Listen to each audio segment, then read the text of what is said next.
આકાશવાણી સમાચાર જયેશ પટેલ વાંચે છે. સૌપ્રથમ મુખ્ય સમાચાર. પ્રધાનમંત્રી નરેન્દ્ર મોદી 2 દિવસની મોસ્કો યાત્રાએ પહોંચ્યા. પ્રમુખ પુટિન સાથે દ્વિપક્ષીય મંત્રણા કરશે. સર્વોચ્ચ અદાલતે નીટ યુજી પરીક્ષામાં ગેરરીતિ અંગે કેન્દ્ર સરકાર, રાષ્ટ્રીય પરીક્ષા સંસ્થા અને સીબીઆઈ પાસેથી અહેવાલ માંગ્યો. સારા ચોમાસાને પગલે દેશમાં ખરીફ પાકના વાવેતરમાં 14.1% વધારો. અમરનાથ યાત્રામાં પોની એમ્બ્યુલન્સ સેવા શરૂ થશે. યાત્રીઓ માટે મોબાઈલ કનેક્ટિવિટી વધારવામાં આવી. મુંબઈમાં મેઘરાજા અનરાધાર વરસ્યા. 6 કલાકમાં 12 ઇંચ વરસાદથી જનજીવન ખોરવાયું. અને વિમલ્ડનમાં કાર્લોસ અલ્કારાજ અને જૈનિક સિનર ક્વાર્ટર ફાઇનલમાં. સમાચાર વિગતવાર. પ્રધાનમંત્રી નરેન્દ્ર મોદી આજે સાંજે રશિયા અને ઓસ્ટ્રિયાની 3 દિવસની સત્તાવાર મુલાકાતે પહોંચ્યા હતા. મોસ્કો વિમાન મથકે તેમને ગાર્ડ ઓફ ઓનર આપવામાં આવ્યું હતું. રશિયાના નાયબ પ્રધાનમંત્રી ડેનિસ માન્તુરોવે તેમનું સ્વાગત કર્યું. આવતીકાલે ભારત અને રશિયા વચ્ચેની 22મી શિખર મંત્રણા દરમિયાન પ્રધાનમંત્રી મોદી અને રશિયાના પ્રમુખ વ્લાદિમીર પુટિન સંરક્ષણ, વેપાર, ઉર્જા, શિક્ષણ, સંસ્કૃતિ સહિતના અનેક દ્વિપક્ષીય મુદ્દે ચર્ચા કરશે. તેઓ દ્વિપક્ષીય હિતોના પ્રાદેશિક અને વૈશ્વિક વિકાસ પર એકબીજાના અભિપ્રાયો રજૂ કરશે. બંને નેતાઓ બ્રિક્સ, શાંઘાઈ સહકાર સંગઠન, G20, પૂર્વ એશિયા સમિટ અને UN જેવા જૂથોમાં દ્વિપક્ષીય સંબંધોની સમીક્ષા પણ કરશે. રશિયન પ્રમુખ આજે સાંજે શ્રી મોદી માટે અંગત ભોજન કાર્યક્રમનું પણ આયોજન કરશે. આવતીકાલે પ્રધાનમંત્રી રશિયામાં ભારતીય સમુદાય સાથે આદાન પ્રદાન કરશે. તેઓ ક્રેમલિનમાં અજ્ઞાત સૈનિકોની સમાધિ પર પુષ્પાંજલિ અર્પણ કરશે અને મોસ્કોમાં રોસ્તોમ પેવેલિયનની પણ મુલાકાત લેશે. એ પછી બંને નેતાઓ વચ્ચે પરસ્પર મુલાકાત થશે અને ત્યારબાદ પ્રતિનિધિમંડળ સ્તરની મંત્રણા યોજાશે. 2 રાષ્ટ્રોની મુલાકાતના બીજા તબક્કામાં પ્રધાનમંત્રી આવતીકાલે ઓસ્ટ્રિયાની મુલાકાતે જશે. પ્રધાનમંત્રીની ઓસ્ટ્રિયાની આ પ્રથમ મુલાકાત છે. તેઓ ઓસ્ટ્રિયાના ચાન્સેલર સાથે પ્રતિનિધિમંડળની મંત્રણા કરવા ઉપરાંત ઉચ્ચ સ્તરીય વેપાર વાટાઘાટો પણ કરશે. સર્વોચ્ચ અદાલતે કેન્દ્ર સરકાર અને રાષ્ટ્રીય પરીક્ષા સંસ્થા NTAને નીટ યુજી પેપર ગેરરીતિ કેસમાં અહેવાલ રજૂ કરવા જણાવ્યું છે. અદાલતે સીબીઆઈને આ કેસમાં તેણે અત્યાર સુધી કરેલી તપાસ અંગેનો સ્ટેટસ રિપોર્ટ દાખલ કરવા પણ નિર્દેશ આપ્યો છે. અદાલતે NTA, કેન્દ્ર સરકાર અને સીબીઆઈને બુધવારે સાંજે 5 વાગ્યા સુધીમાં તેમના અહેવાલ રજૂ કરવા જણાવ્યા છે. આ કેસમાં વધુ સુનાવણી ગુરુવારે થશે.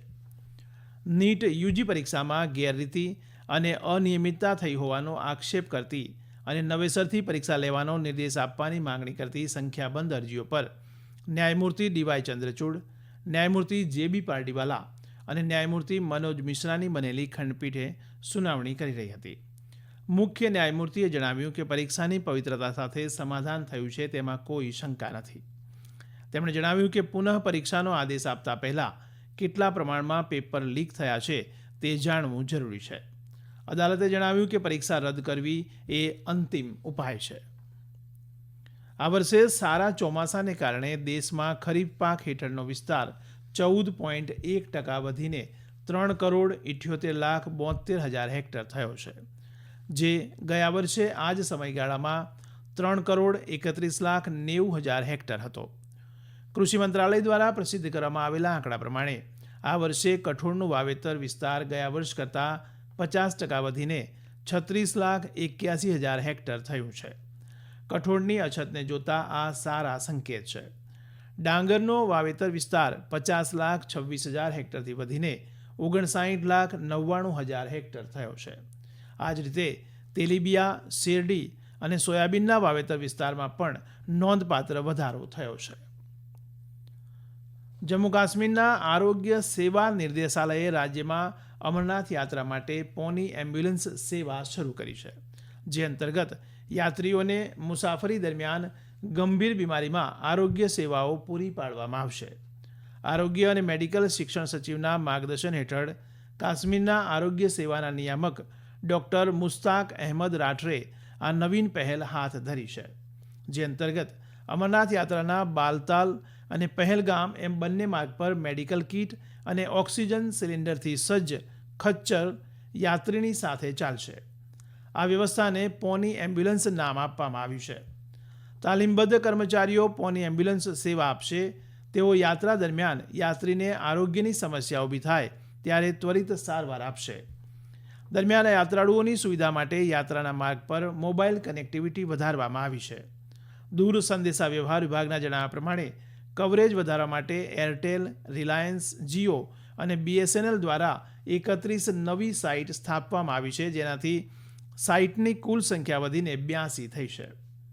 છેલ્લા 9 દિવસોમાં 1,82,000થી વધુ શ્રદ્ધાળુઓએ અમરનાથની પવિત્ર ગુફાના દર્શન કર્યા છે. આ સમાચાર આપ આકાશવાણી પરથી સાંભળી રહ્યા છો. આ સમાચાર આપ અમારી YouTube channel AIR news Gujarat પર પણ સાંભળી શકશો. વધુ સમાચાર માટે આપ અમારા ટ્વિટર હેન્ડલ AIR_news_ABAD ને ફોલો કરી શકો છો. મુંબઈ અને તેના પરા વિસ્તારોમાં ભારે વરસાદને પગલે જનજીવન ખોરવાઈ ગયું છે. મુંબઈમાં 6 કલાકમાં 12 ઇંચથી વધુ વરસાદને પગલે શહેરની લોકલ ટ્રેન અને વિમાન સેવા ખોરવાઈ હતી.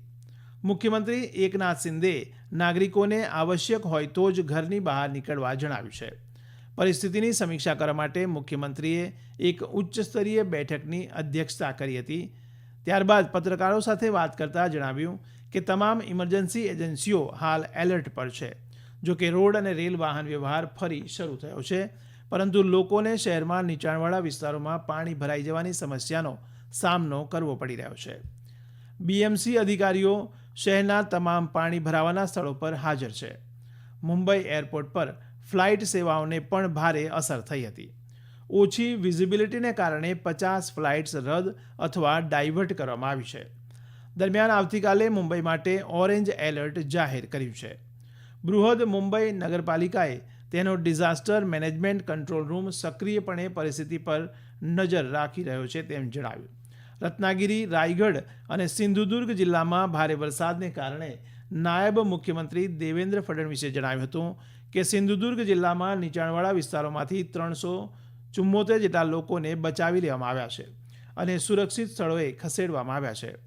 રત્નાગીરીમાં રાજ્ય પરિવહનની 405થી વધુ બસો આજે રદ કરવામાં આવી હતી.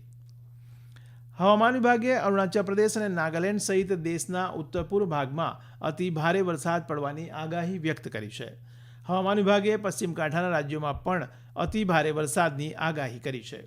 આકાશવાણી સમાચાર સાથેની વાતચીતમાં હવામાન વિભાગના વરિષ્ઠ વૈજ્ઞાનિક સોમા સેન રોયે જણાવ્યું કે મધ્ય ભારતના મોટાભાગના રાજ્યોમાં પણ ભારે વરસાદ પડી શકે છે. પૂર્વ ભારતમાં ભારેથી અતિ ભારે વરસાદની સંભાવના છે. સર્વોચ્ચ અદાલતે કેન્દ્ર સરકારને રાજ્યો અને અન્ય હિતધારકો સાથે ચર્ચા કરીને મહિલા કર્મચારીઓ માટે માસિક ધર્મ દરમિયાન રજા અંગેની આદર્શ નીતિ ઘડવા નિર્દેશ આપ્યો છે. ન્યાયમૂર્તિ DY ચંદ્રચૂડ, ન્યાયમૂર્તિ JB પારડીવાલા અને ન્યાયમૂર્તિ મનોજ મિશ્રાની બનેલી ખંડપીઠે માસિક ધર્મ નીતિ ઘડવા કેન્દ્ર સરકારને આદેશ આપવાની માંગણી કરતી જાહેર હિતની અરજીઓ ફગાવી દીધી હતી તથા મહિલા અને બાળ વિકાસ મંત્રાલયને આ અંગેની નીતિ ઘડવાની દિશામાં તમામ હિતધારકો સાથે ચર્ચા કરવા નિર્દેશ આપ્યો હતો. વિમ્બલ્ડનમાં વર્તમાન ચેમ્પિયન કાર્લોસ અલ્કારાઝ અને વિશ્વના પ્રથમ ક્રમાંકિત જેનિક સિનર ક્વાર્ટર ફાઇનલમાં પહોંચ્યા છે. અલ્કારાઝે ફ્રાન્સના ઉગો હમ્બર્ટને 6-3, 6-4, 1-6 અને 7-5થી હરાવ્યા હતા. અન્ય એક મેચમાં પ્રથમ ક્રમાંકિત સિનરે અમેરિકન હરીફ બેન સેલ્ટનને 6-2, 6-4, 7-6થી હરાવ્યા હતા. આજ રાત્રે મહત્વની મેચમાં પુરુષ સિંગલમાં 7 વારના ચેમ્પિયન નોવાક અને ડેનિશ ખેલાડી હોલ્ગર રૂણે વચ્ચે મુકાબલો થશે. અંતમાં મુખ્ય સમાચાર ફરી એકવાર. પ્રધાનમંત્રી નરેન્દ્ર મોદી 2 દિવસની મોસ્કો યાત્રાએ પહોંચ્યા. સર્વોચ્ચ અદાલતે નીટ UG પરીક્ષામાં ગેરરીતિ અંગે કેન્દ્ર સરકાર, રાષ્ટ્રીય પરીક્ષા સંસ્થા અને CBI પાસેથી અહેવાલ માંગ્યો. સારા ચોમાસાને પગલે દેશમાં ખરીફ પાકના વાવેતરમાં 14.1% વધારો. અમરનાથ યાત્રામાં પોની એમ્બ્યુલન્સ સેવા શરૂ થશે. ને મુંબઈમાં મેઘરાજા અનરાધાર વરસ્યા. 6 કલાકમાં 12 ઇંચ વરસાદથી જનજીવન ખોરવાયું. આકાશવાણી પરથી સમાચાર પૂરા થયા.